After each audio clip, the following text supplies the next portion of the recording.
আমরা আল্লাহ বাদে আর কারো ইবাদত এখানে করতে চাই না। এদেশে যে যেই দলে আছেন, মতে আছেন, হয়তো মত পার্থক্য আমাদের থাকবে, কিন্তু এই জায়গায় এক হওয়া লাগবে যে আল্লাহ বাদে আমরা কারো ইবাদত করব না। 2 নম্বরে ওয়ালা নুশরিকা বিহি শাইআ, আল্লাহর সাথে অন্য কাউকে আমরা শিরিক করব না। এই যে আজকে নারী কমিশন 328 পৃষ্ঠার যে বই পুরাটা পড়লাম আমি আজ কয়দিন ধরে, এখানে আমি 13টা পয়েন্টে দাগ দিয়েছি, প্রত্যেকটা কোরআনের বিরুদ্ধে।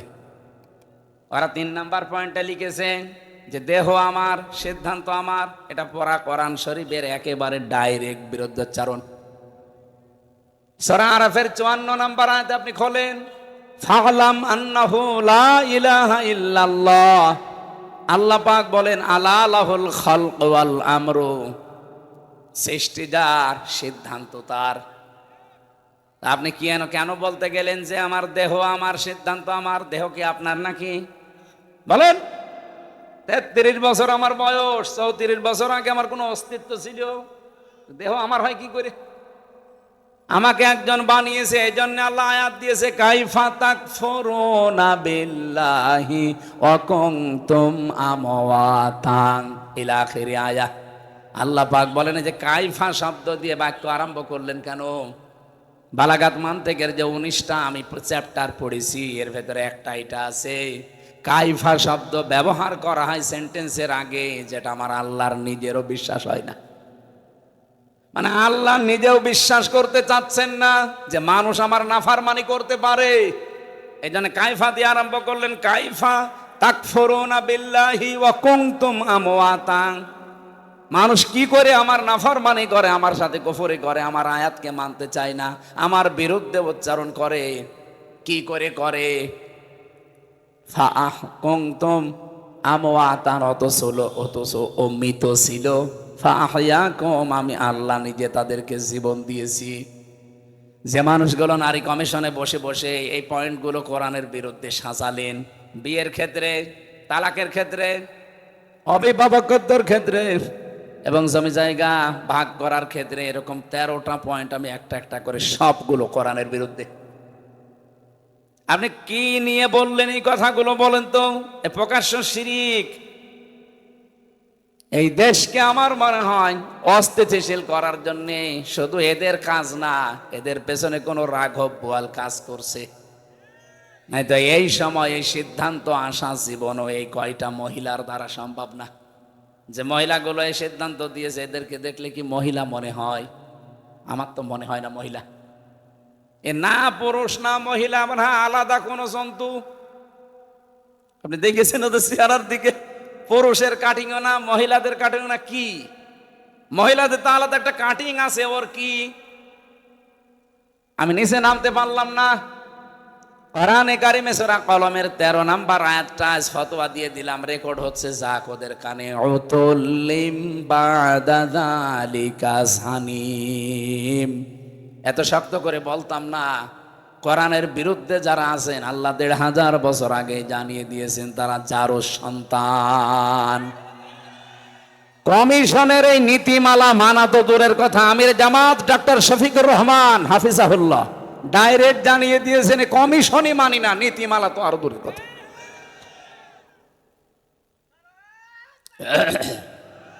ঠিক আছে, ঠিক আছে, অত জোশ দরকার নেই এখন। যারা দায়িত্বে আছেন, আমরা আশা করব কারো চক্রান্তে পা দেবেন না। আবার যদি 36শে জুলাই তৈরি করা লাগে, এত বড় শিকড় যদি কেটে ফেলা যায়, আপনাদের তো এখনো শিকড়ই তৈরি হয়নি। কারা করাচ্ছে এগুলো আমরা জানি। কারো ফাঁদে পা দিয়ে দেশটা অন্তত বসবাসের অযোগ্য করে তুলবেন না। এদেশে আমরা আর যাই করি, আল্লাহ রসুল, এই 2 ক্ষেত্রে কিন্তু আমাদের কোনো মত পার্থক্য নেই। হয়তো কিছু সিদ্ধান্তে আমরা এদিক ওদিক যেতে পারি, মত পার্থক্য, কিন্তু এই 2 জায়গায় কিছু হলেই তখন আর কে আওয়ামী লীগ, কে বিএনপি, কে জাতীয় পার্টি, কে জামাত, ওটা নেই। আমরা আশা করব আমাদের ভাষারা আপনারা বুঝবেন। আল্লাহর সাথে শিরিক হবে না, যারা করবে না তাদের সাথে ঐক্য করা। 3 নম্বরে ওয়ালা ইয়াত্তাখিযা বা'দুনা বা'দান আরবাবাম মিন দুনিল্লাহ, আল্লাহ বাদে অভিভাবক হিসাবে আমরা কাউকে মানি না। এই তিনটা জায়গায় যারা এক, তাদের সাথে ঐক্য করা যায় যাচ্ছে, আর ঐক্যর নিয়মই এইটা। ফাইন তাওয়াল্লাহু ফাকুলু শাহাদু বিআন্না মুসলিমুন, বলে দেন এরপরও যদি কেউ মুখ ফিরিয়ে চলে যায়, তারা যেন জেনে রাখে যে আমি মুসলমান, আমি কি। সুতরাং এদেশে আমরা 92% যারা মুসলমান দাবি করছি, 92% লাগবে না, শুধুমাত্র যদি 51% মুসলমান আমরা টিকে থাকতে পারি এই তিনটা বিষয়ের উপরে, আল্লাহর কসম এদেশের সামনে ইসলাম সংসদে চলে যাবে। 2 নম্বরে রসুলের ভিশন আর মিশন ছিল, উনি মানব অধিকার প্রতিষ্ঠা করেছিলেন। এটা করার জন্য কয়েকটা পদ্ধতি উনি হাতে নিয়েছিলেন। সূরা নিসা 58 নম্বর আয়াতটা পড়বেন। আমার যেহেতু আয়াতগুলো আলোচনার বিষয় না, আমার একটা আলোচনার সামনে বিষয় আছে, সময় তো অনেক হয়ে যাচ্ছে, এই জন্য আমি আয়াতটা শুধু বলে একটা তথ্যটা বলে শেষ করে দেই। ইন্নাল্লাহা ইয়া'মুরুকুম আন তুআদ্দুল আমানাতি ইলা আহলিহা ওয়া ইযা হাকামতুম বাইনান নাস আন তাহকুমু বিল আদলি। যখন মানুষের মাঝে বিচার করবা তখন ন্যায় বিচার করবা, আর এটা করার জন্য আগের আয়াতটা মানা লাগবে। অবশ্যই আল্লাহর নির্দেশ তোমাদের সবার উপরে কম আছে, সবার উপরে তিনি নির্দেশ দিচ্ছেন। ইয়া'মুরু যেহেতু মজারে, বর্তমান ভবিষ্যৎ, প্রেজেন্ট ফিউচার, যখন নাজিল হয়েছে ওই সময় থেকে ভবিষ্যৎ বলতে কিয়ামত পর্যন্ত যারা আমরা আসবো দুনিয়ায়, তাদের প্রতি আল্লাহর নির্দেশ, আমাদের যাবতীয় আমানত যেন আমরা প্রাপকের কাছে পৌঁছিয়ে দিই। রাসূলুল্লাহর কাজ ছিল, আমি খুতবায় যেটা বলেছিলাম, আল মাবউসু ফিনা বিল হুদা ওয়া দীনিল হাক্কি লিইয়ুযহিরাহু আলাল আদিয়ান। তাকে আল্লাহ পাঠিয়েছিলেন সত্য দিন দিয়ে, হেদায়েত সহকারে। কি করতে পাঠালেন? লিইয়ুযহিরাহু আলাল আদিয়ান। এজহার মানে শুধুমাত্র ওই নুন সাকিন মিম সাকিনের এজহার না, এখানে এজহার মানে বিজয় করা। আলাল আদিয়ান, যত দিন আছে দুনিয়ায় সমস্ত দিনের উপরে রাসূলের মিশন আর ভিশন, এই 3 নাম্বার, এইটা আমাদের জীবন, এটা যেন 1 নাম্বার কাজ আমরা বানিয়ে নেই। সুতরাং আমাদের এখন থেকে কাজই হবে এইটা, আল্লাহর জমিনে আল্লাহর দিনকে প্রতিষ্ঠা করা, দাঁড় করানো।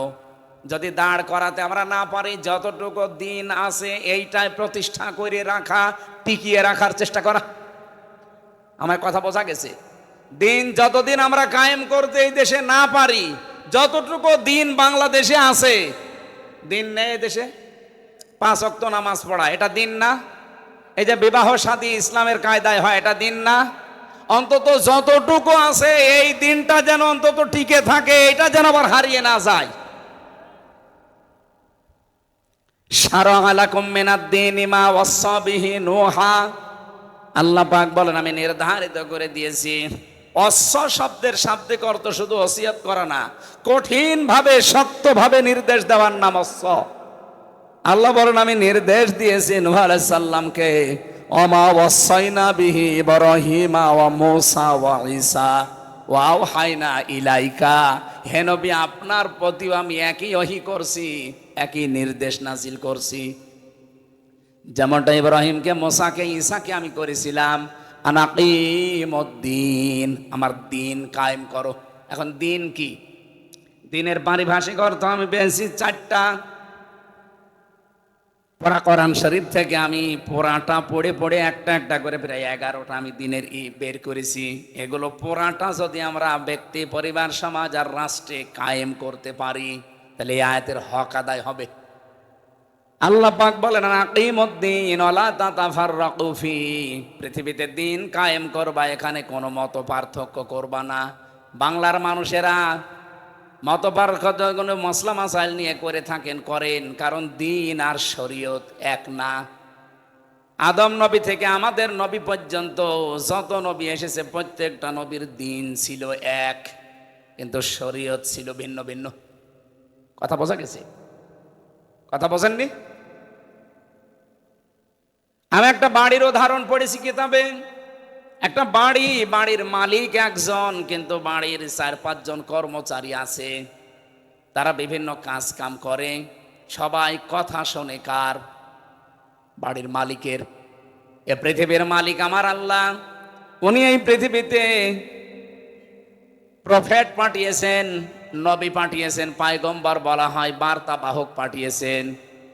সবাই ওনার কথা মতোই চলবে, কিন্তু এক একজনকে আল্লাহ এক একটা নির্দেশ দিয়েছেন। মুসা আলাইহিস সালামের জামানায় যে শরীয়ত ছিল ওটা আমাদের নবীর সময় ছিল না। হযরতে ঈসা নবীর জামানায় যে শরীয়ত ছিল ওটা আমাদের সময় নেই। হযরতে ইব্রাহিম নবীর জামানায় যে শরীয়ত ছিল ওটা আমাদের জামানায় নেই। আবার আমাদের জামানায় যেটা আছে ওটা অন্য নবীর সময় ছিল না, আদম নবীর। হ্যাঁ, সিস্টেমটা আলাদা ছিল, বিধান এক। কোরবানি আদম নবীর জামানায় ছিল, চাটিয়াল ময়দানে পশু জবাই করে রেখে আসতো, যারটা হালাল আকাশ থেকে আগুনের ঝলক এসে পুড়িয়ে ফেলতো।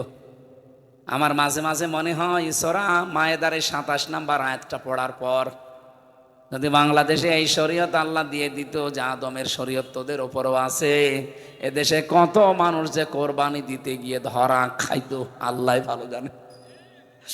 কারণ ২ নম্বর টাকা দিয়ে গরু ছাগল কিনে সেই রেখে আসতো চাটিয়াল ময়দানে, আকাশ থেকে আগুন আসতো না, তখন মানুষ বুঝতো যে এটা ২ নম্বর। আল্লাহ বাঁচিয়েছেন, এখানে দিন কিন্তু এক, শরীয়ত আলাদা। এক এক নবীর সময় এক একটা। মুসা নবীর সময় শরীয়ত ছিল বিবাহিত হোক অবিবাহিত হোক, যদি জেনা করে তাকে মেরে ফেলতে হবে। কিন্তু আমাদের নবীর এই শরীয়তে এই বিধানটা নেই। বিবাহিত মানুষ জেনা করলে তাকে সঙ্গেসার করার নিয়ম, কিন্তু যারা অবিবাহিত এরা যদি জেনা করে ধরাও পড়ে তাহলে তাকে ৮০টা বেত মারলে শেষ।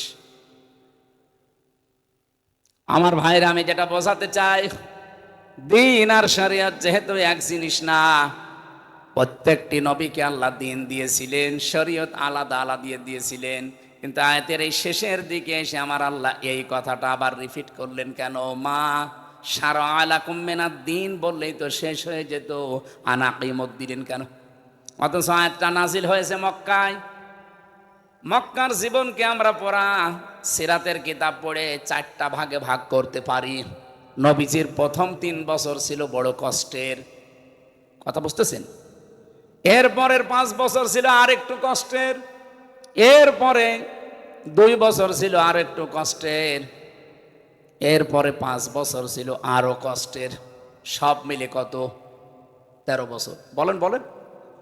আমার এই যে হিসাব নিকাশ করে আমি মিলিয়েছি, বাংলাদেশে আমরা মনে হয় এখন 4 নাম্বারটায় আছি। প্রথম কষ্ট শেষ 3 বছর, পরের 5 বছরও শেষ, পরের 2 বছরও শেষ, পরের 5 বছরে এখন আছি। কারণ বিশ্বনবীও 3 বছর জেলখানায় ছিলেন শিয়াবে আবি তালিবে। বহু সাহাবীর জীবন হতাহত হয়েছে, শহীদ হয়েছে। এই আমাদের 15.5 বছরে ঠিক আমরা অনেক কিছু এইভাবে আস্তে আস্তে হারিয়েছি। 5 না 4 নাম্বারটায় যেহেতু 4 নাম্বারের 5 বছরের ভেতরে এখন পড়ে আছি। সামনে আমার নবীকে যেভাবে আল্লাহ 10 বছর কোরআন দিয়ে চালানোর ব্যবস্থা করে দিয়েছিলেন, আমাদেরকেও দেবেন। এই জায়গায় যদি কেউ ফতোয়াবাজি করেন না সামনে, জানবেন এটা জাতির শত্রু, ইসলামের শত্রু। পরা কোরআন শরীফের ভেতরে 2 জায়গায় মত পার্থক্য করা হারাম, আর সারা বাংলাদেশে এই 2 জায়গায় মত পার্থক্য সবচাইতে বেশি। একটা হচ্ছে ওয়াতাসিমু বিহাবলিল্লাহি জামিয়া ওয়ালা তাফাররাকু, আর আনা কিমুদ্দিন ওয়ালা তাতাফাররাকু ফি। পরা কোরআনে এই 2 জায়গায় মত পার্থক্য হারাম, আর সারা দেশে খালি উস্কানি দেয়। কারা কারা দেন? কোরআনের কাছে আসতে বললে তখন মত পার্থক্য তৈরি করে, না ওর আকীদা ঠিক নেই, ওর টুপি লম্বা।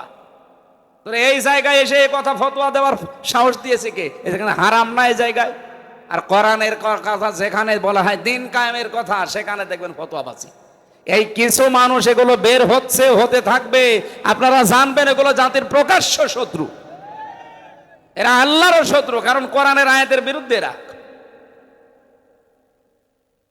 রাজশাহী বিভাগে এগুলো একটু বেশি তো। আমি জোরে আমিন বললাম না আস্তে আমিন বললাম, আপনার সমস্যা কি? আমিন আমিন না বললে সমস্যা। আপনি বলতে পারবেন যে আমিন না বললে নামাজ হবে? আমার 13টা ফরজ 14টা ওয়াজিব হয়ে গেলে আমার নামাজ হবে। কোন হুজুর নিয়ে এসে বলেন তো দেখি, কোন ফাজিল না কামিল মাদ্রাসার হুজুর নিয়ে এসে বলেন যে নামাজ হবে না? যেটা দরকার ওইটা আপনার এখন নবীজিকে নাজিল করলেন এই আয়াতটা মক্কার জীবনী, সেখানে মায়ের খেয়ে বাঁচে না, পালিয়ে বাঁচে না, অথচ বলছে যে দিন কায়েম করেন। দিন কায়েমের আগ পর্যন্ত আপনি এই ফিতনা ফাসাদ দূর করতে পারবেন না। বাংলাদেশে এখন ওইটা শুরু হয়েছে, আর সুযোগ যেহেতু আল্লাহ দিয়েছে, এটা হাতছাড়া করবেন কেন? হ্যাঁ, এটা খারাপ লাগবে কার কাছে? আল্লাহ বলেন কাবুরু আলাল মুশরিকিন মা তাদউহুম ইলাই। হে নবী, আপনি যেদিকে ডাকতেছেন এই কথা শুনলে খারাপ লাগবে, অপছন্দ করবে, বিরোধিতা করবে মুশরিকরা। কারা? এর চাইতে বাংলায় আল্লাহ কি বলবে আর বলেন? উনি তো আরবিতে বলেছে, আমি বাংলায় বলছি। হ্যাঁ, সবাইকে আল্লাহ এ রাস্তায় নিয়ে আসবে না। বাংলাদেশে একামতে দিন প্রতিষ্ঠার আন্দোলনে সবাইকে আল্লাহ জীবনও যোগ করবে না। কাদেরকে করবে? এ আয়াতের শেষের শব্দ, আল্লাহু ইয়াজতাবি ইলাইহি মাইয়াশা। আল্লাহ যাকে পছন্দ করে, নির্বাচিত করে, যে মানুষকে আল্লাহ চায়, তাকে আল্লাহ দিন কায়েমের জন্য বাছাই করে নেয়। কাদেরকে নেবে? ওয়াহদি ইলাইহি মাইয়ুনিব, যে লোকটা আল্লাহর দিকে ঘুরতে চায়, ফিরে আসে আল্লাহর দিকে। সুতরাং এটা অত সহজ না। আপনাকে আল্লাহ বললেন আর নিয়ে চলে আসবে না, আপনার সেরকম যোগ্যতা থাকা লাগবে। আলিয়ালামাল্লাহুল্লাযীনা আমানু ওয়া ইয়াত্তাখিযা মিনকুম শুহাদা আল্লাহু লা ইউহিব্বুজ জালিমিন। কিছু মানুষকে আল্লাহ শাহাদাতের মরণ দিয়ে ধন্য করতে চায়। সুতরাং যারা দিন কায়েমের আন্দোলনে থেকে এই দেশে জীবন দিয়ে গেল, অবশ্যই আল্লাহ তাদেরকে ভালোবেসেছেন। আর আমরা চাই আল্লাহ তাদের যেন শাহাদাতের সর্বোচ্চ মাকাম দান করেন। এই দেশে সবাইকে ওয়াজ করে না, নসিহত করে না, খাবার খাওয়িয়েও হবে না। আল্লাহ যাকে ইয়াজতাবি ইলাইহি মাইয়াশা, উনি পছন্দ করবেন, তাকে দিন কায়েমের জন্য নির্বাচিত করবেন। এ দায়িত্ব হামজার। কার? আল্লাহু ইয়াজতাবি ইলাইহি মাইয়াশা। আল্লাহ বলেন আমার দায়িত্ব এটা, আমি কাকে নির্বাচন করব দিন কায়েমের জন্য। আজ হাজার হাজার লক্ষ লক্ষ মানুষ দেশে না, একামতে দিনের অ্যাক্টিভ কর্মী এই দেশে অত বেশি নেই। কারণ আল্লাহ সবাইকে দিয়ে কাজ করাতে চান না। ওয়াহদি ইলাইহি মাইয়ুনিব, যে লোকটা ফিরতে চায় আল্লাহর দিকে একনিষ্ঠভাবে, তাকে আল্লাহ কাজ করতে চায়। এই ইউনিব আর হানিফ, এই দুইটা শব্দের অর্থ এক। একনিষ্ঠভাবে আপনি যদি মন তৈরি করতে পারেন, আল্লাহর কসম আপনাকে আল্লাহ দিনের একামতে দিনের কর্মী বা খাদেম হিসাবে কবুল করবে। নবীদেরকে আল্লাহ এই দায়িত্বটাই দিয়েছিল। আল্লাহ যেন আমাকে ওই রকম একটা লাইনে রাস্তায় রাখে, আমিন। ফাইন্না মাগাল উসরি ইসরা, উসরুনের আগে আলিফ লাম, ইসরার আগে আলিফ লাম নেই, অথচ মা দিয়েছেন আর আগে আল্লাহ। এরপর আগে দিয়েছেন ইন্না, গ্যারান্টি দিয়ে নিলেন আল্লাহ নিজে।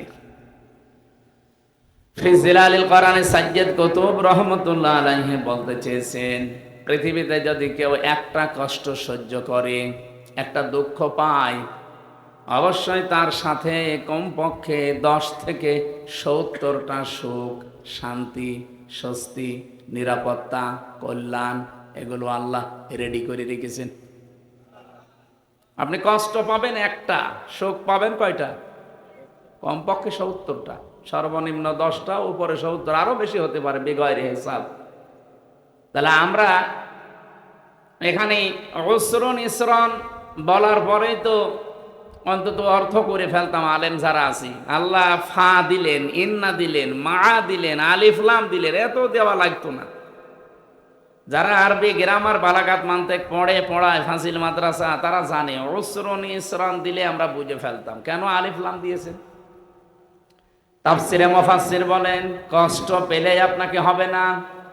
পৃথিবীতে যদি কেউ 3টা কারণে কষ্ট পায়, এই 3টা কারণের সাথে, কষ্টের সাথে অবশ্যই আল্লাহ কমপক্ষে 10 থেকে 70টা সুখ, শান্তি দুনিয়া আখিরাতে আপনাকে দেবে।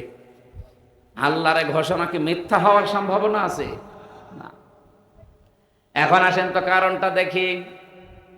1 নম্বরে কারণ হচ্ছে, আপনি যদি কষ্ট পেয়ে থাকেন আল্লাহর জন্যে,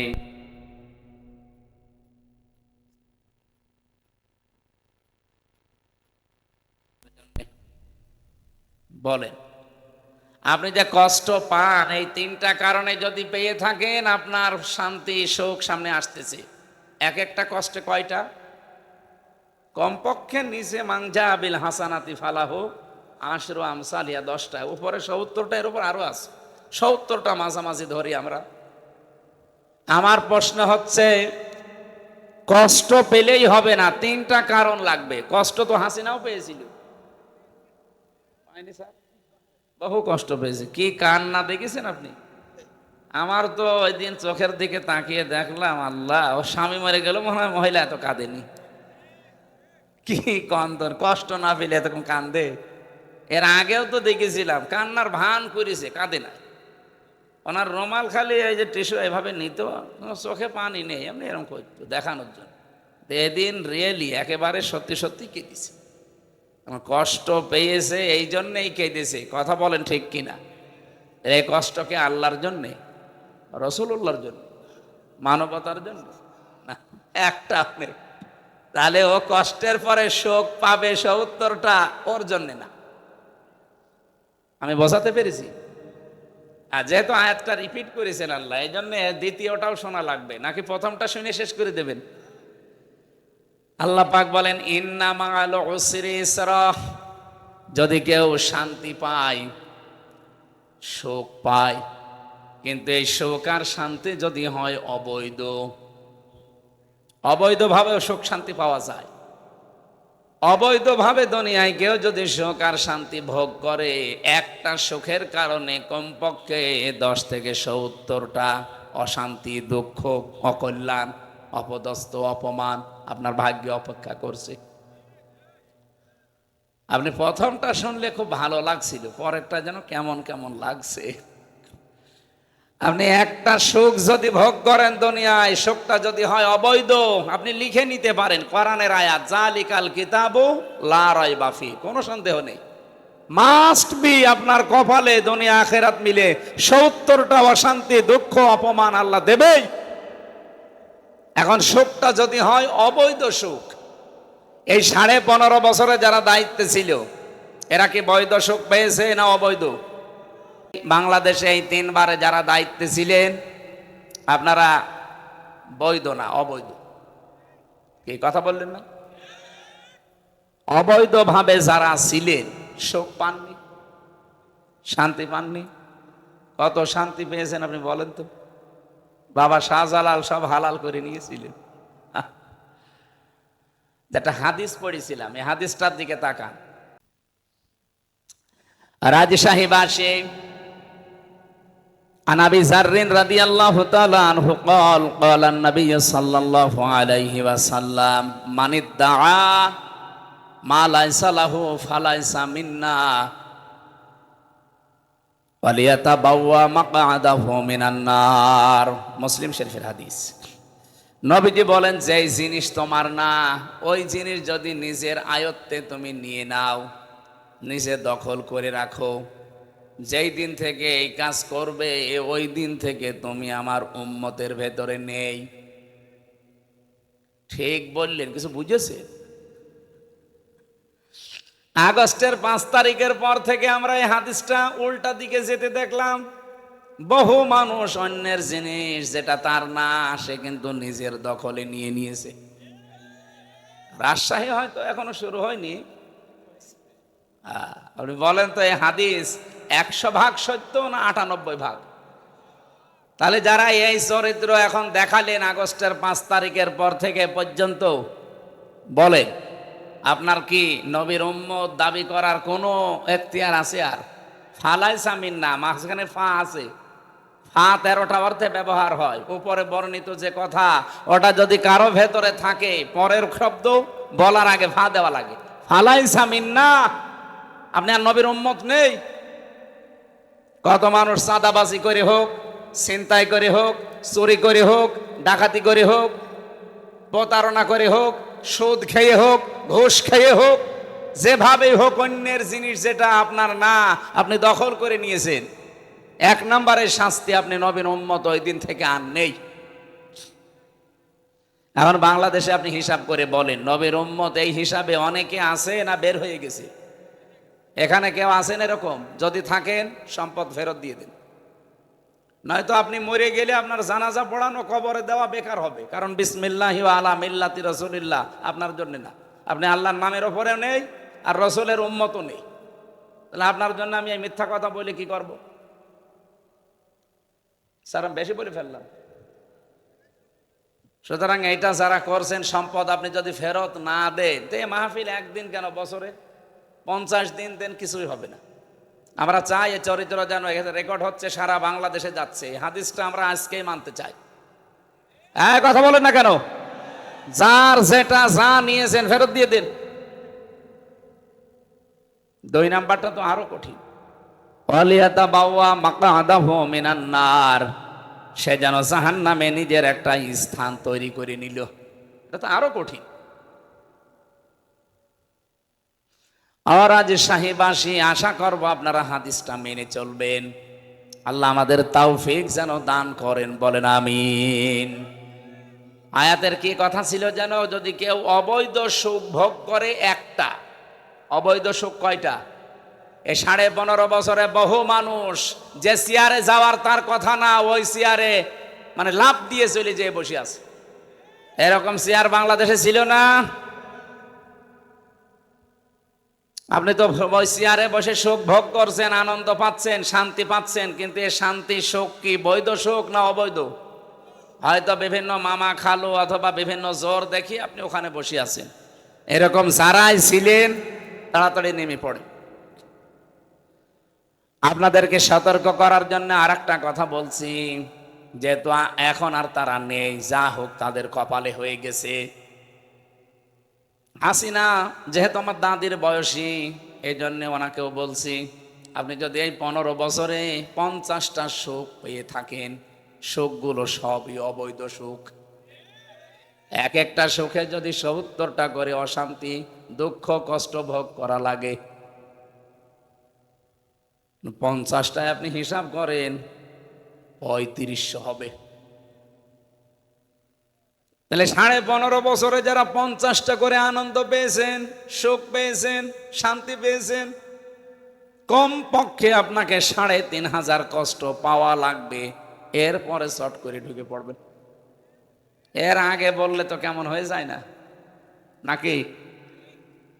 এবার আসেন, যারা এই যে পরকীয়া প্রেম করেন, সুখ নেই, শান্তি নেই না? এই এলাকায় সব নেই। অবশ্যই সুখ আছে, শান্তি আছে, নাই তো মানুষ 2-3 ছেলে মেয়ে রেখে চলে যায়। কথা বললেন না কেন? তার মানে শান্তি আছে। এই সুখটা কি বৈধ সুখ না অবৈধ? এরকম অবৈধ সুখে যারা আছেন, কমপক্ষে 70টা অশান্তি, দুঃখ, কষ্ট দুনিয়ায় আপনাকে ভোগ করা লাগবে। এই জন্য যারা আছেন, আপনাকে বাঁচাতে চাই, এই মুহূর্তে তওবা করেন, পরকীয়া প্রেম আজকে থেকে শেষ। কারা কারা ছেড়ে দিতে পারবেন হাত তোলেন তো। না, দাড়িওয়ালা মানুষ, নাউজুবিল্লাহ। কার সাথে লাইন আছে আপনার? অনেকে ভাবির সাথে লাইন করে, প্রতিবেশীর স্ত্রীর সাথে লাইন করে না, এটা বাদ দেওয়া লাগবে। যারা আছেন, যদি হাত আন্দাজে তোলেন, আপনার মনে হয় কিছু আছে, যদি কিছু থাকে এক্ষুনি মোবাইল নাম্বার ডিলিট করে দিন, আর আস্তাগফিরুল্লাহ পড়ে জীবনের মতো তওবা করে ফিরে আসেন।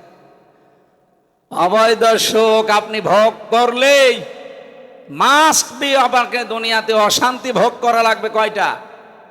70টা। একটায় 70টা। তাহলে যদি 50টা অবৈধ সুখ ভোগ করে থাকেন, আপনি হিসাব করে বলেন আপনি কি পাবেন।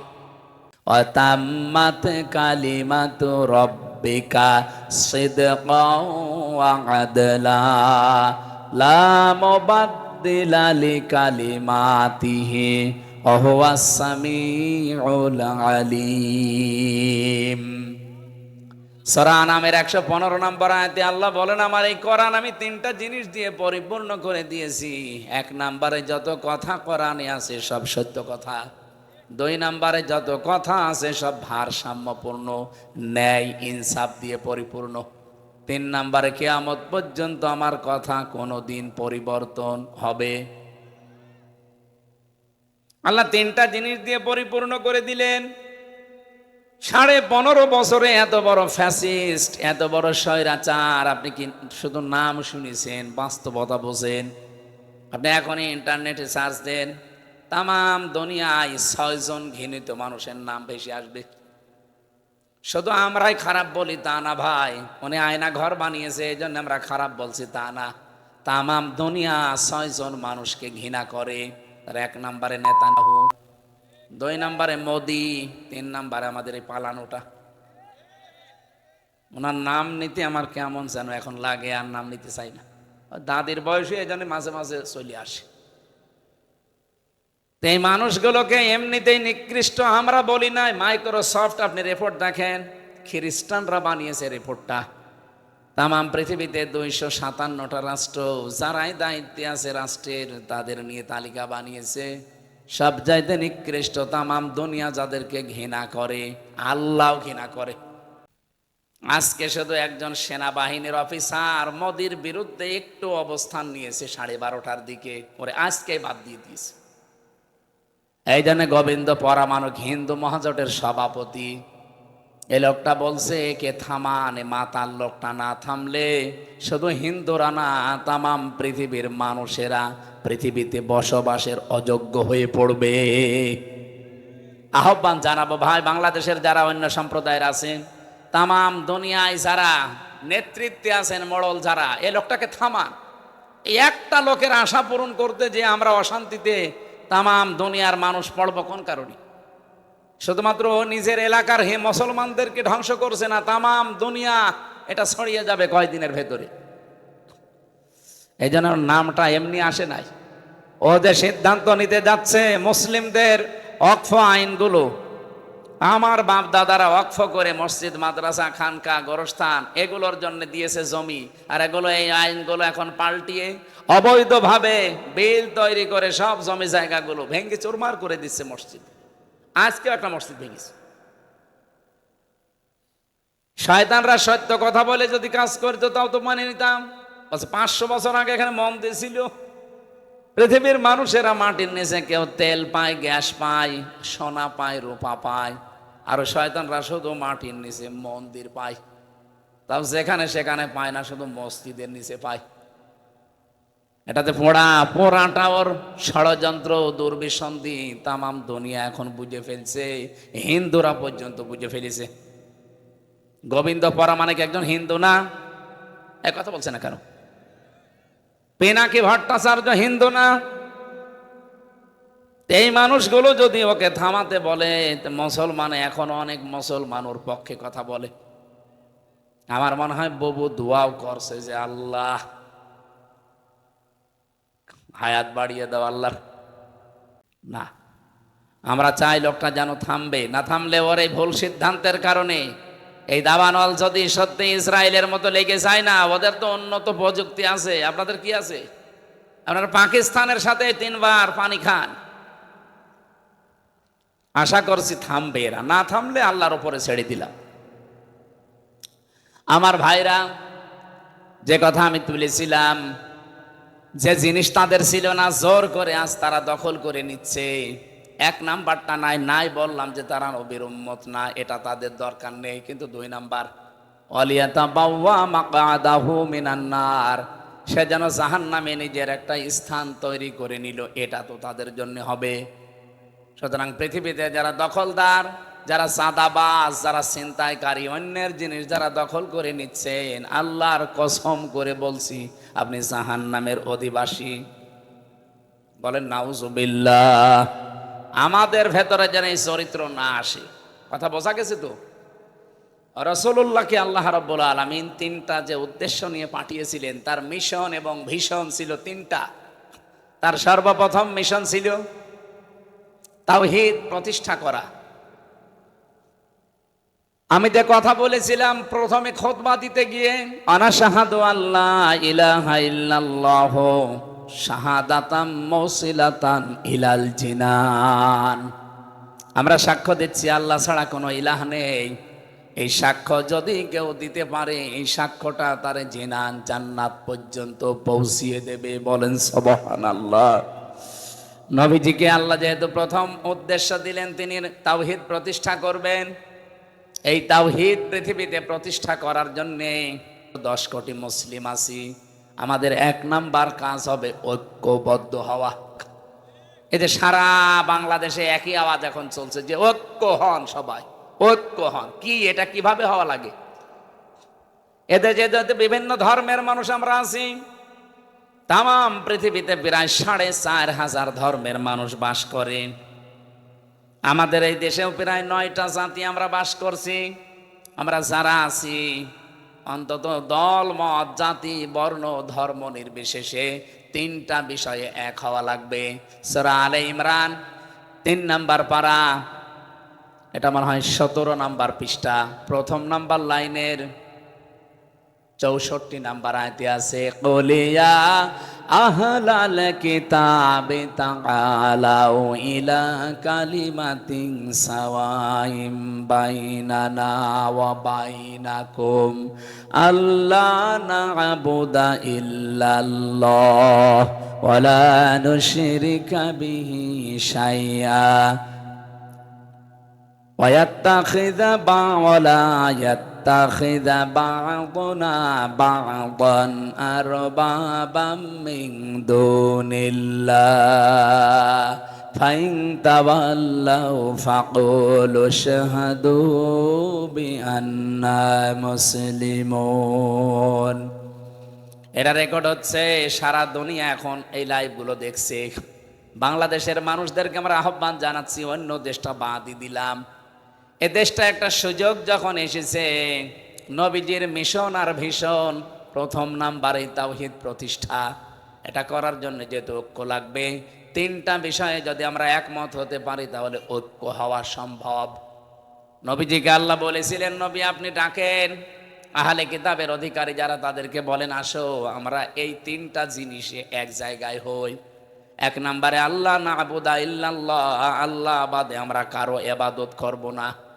আজ বাংলাদেশে মতের ভিন্নতা থাকতে পারে, মুসলমানদের ভেতরেই বলছি 92% মুসলমান আমরা, অন্য জাতিকে বাদ দিলাম, শুধু মুসলমান আমরা যারা আছি তাদেরকে বলছি আমরা যদি সত্যি তাওহীদ প্রতিষ্ঠায় নবীর এই পয়লা মিশন আর ভীষণে এক হতে পারি, আমাদের এই 3টা বিষয়ে কিন্তু এক জায়গায় হওয়াই লাগবে, ঐক্যমতে আসা লাগবে যে আমরা আল্লাহ বাদে কারো ইবাদত করব। অনেকেই দেখছে আল্লাহ বাদে অন্যের ইবাদত করছে। ইবাদতের যে মিনিং গুলো আমরা পাই, আল্লাহর দেওয়া হুকুম তরিকা লাগবে রাসূলুল্লাহর। আপনি আমি একটা জিনিস মনে করছি খুব ভালো, আন্দাজে করলে ওটা ইবাদত হবে না। আমি নাম ধরছি আজকে, যা হয় হোক, এই যে আমার তাহেরি ভাই, উনি ইবাদত করছে, জিকিরকে উনি ইবাদত হিসাবে নিয়েছে, কিন্তু যে জিকির গুলো করে ওটা কি ইবাদতের জিকির? এই যে ইয়া আলী বাবা, শাহ আলী বাবা, কেল্লা বাবা, ফতে বাবা, নূর আলী বাবা, কিসের বাবা? আপনি জিকির করলে আলেমদের জিজ্ঞাসা করেন সুবহানাল্লাহ, আলহামদুলিল্লাহ, লা ইলাহা ইল্লাল্লাহ, আল্লাহু আকবার, এর বাইরে কোন শব্দ জিকিরের থাকলে বলেন আমি করব। বাংলাদেশে 48,000 দরবার, আমি 3 দিন আগে গিয়েছিলাম চরমনায়ের পীরের দরবারে, পুরাটা ঘুরে দেখলাম, যদি আমি এর আগেও বহুবার গিয়েছি, ওখানে ছিলামও কিছুদিন। সরসেনার দরবারে ঘুরলাম প্রায় 2.5 ঘন্টা ধরে, এনএস কামিল মাদ্রাসা সালুকাটি ঘুরলাম প্রায় 2 ঘন্টা ধরে, চট্টগ্রামের বাইতুল শরফে ঘুরেছি, সারাদিন ছিলাম। 8 গিয়েছিলাম ফরিদপুরে, 3 বার গেলাম ওখানে।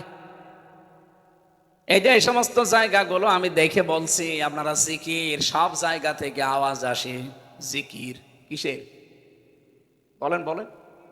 যেহেতু জিকির একটা ইবাদত, আমি চরমনায় বলেন, সরসিনা বলেন, বাইতুল শরফ বলেন, 8 বলেন, দেওয়ানবাগি বলেন, না আমি নিষেধ করছি না, কিন্তু জিকির আপনাকে করা লাগবে 4টা শব্দ দিয়ে।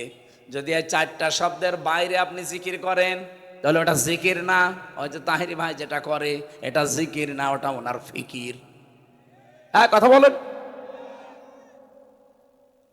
এমনকি আল্লাহর কালেমাকে আপনি খণ্ডিত আকারে জিকির করতে পারবেন না, কোনো পারমিশন নেই। তাম্মাত কালিমাতু রব্বিকা সিদকা ওয়া আদলা, আল্লাহ বলেন আমার কালামগুলো, আমার কালেমা, আমার যে কথা, এগুলো কিন্তু সত্য। 2 নম্বরে এটা একেবারে ইনসাফ দিয়ে পরিপূর্ণ। আপনি যদি শুধু সুবহান সুবহান সুবহান বলেন, জিকির হবে না। কি কথা বলছেন কেন? এমনকি যদি কেউ বলেন আকবার আকবার আকবার, জিকির হবে। আল্লাহু আকবার বলা লাগবে, সুবহান আল্লাহ বলা লাগবে, আলহামদ আলহামদ বলবেন, জিকির হবে না, আলহামদুলিল্লাহ বলা লাগবে। লাইলা লাইলা লাইলা বলবেন, হবে না, লা ইলাহা ইল্লাল্লাহ বলা লাগবে। দলিল হচ্ছে সূরা মুহাম্মদ 26 নম্বর পারা 8 নাম্বার পৃষ্ঠার প্রথম নাম্বার লাইনে দেখবেন ফাআলাম আন্নাহু লা ইলাহা ইল্লাল্লাহ। কেন না আল্লাহ বলতে বাধ্য না যে লা ইলাহা লা ইলাহা বলতে বাধ্য না? আল্লাহ কেন পুরা কালেমা বললেন? জেনে রাখো ফাআলাম আন্নাহু লা ইলাহা ইল্লাল্লাহ। যত পীর সাহেব আছেন, যত আল্লাহর বুজুর্গ বান্দা দাবি করেন, ইসলাম মন মতো বানিয়ে নেবেন না। কিছু মানুষ এখন আওয়াজ তুলছে, মানে চরমনায় সরসিনায় বাইতুসর্পের পীরের কাছে গেছে ভুল ধরার জন্যে। আল্লাহর কসম না, যেখানে 4টা শব্দের বাইরে জিকির আছে, আল্লাহর কসম এটা জিকির আল্লাহর হচ্ছে না, অন্য কারো হচ্ছে। আপনি জিকির করবেন এই 4টা শব্দ দিয়ে। যে দরবারে আছেন জিকির শেখার জন্য সেখানে যাবেন। আমার কথা বোঝা যাচ্ছে?